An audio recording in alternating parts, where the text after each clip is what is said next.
Wir haben sie gebändigt.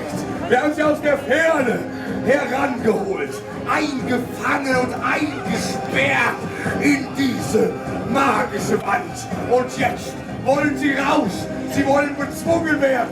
Oliver, sie wollen bezwungen werden. Bezwungen werden wollen sie, Oliver. Wer traut sich eine Minute gegen die magischen Irrlichter zu kämpfen? Nur eine Minute. Es geht darum, so viele Lämpchen wie nur irgendwie möglich auszuschlagen. Wer wird es schaffen in nur einer Minute? Schon die Kleinsten unter euch dürfen sich trauen.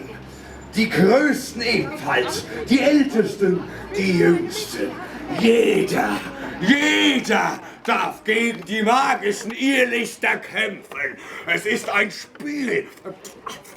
Ein Spiel der Magie.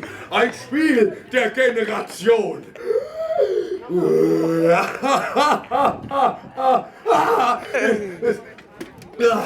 Wer traut sich? Wer traut sich zu den Irrlichtern? Wer?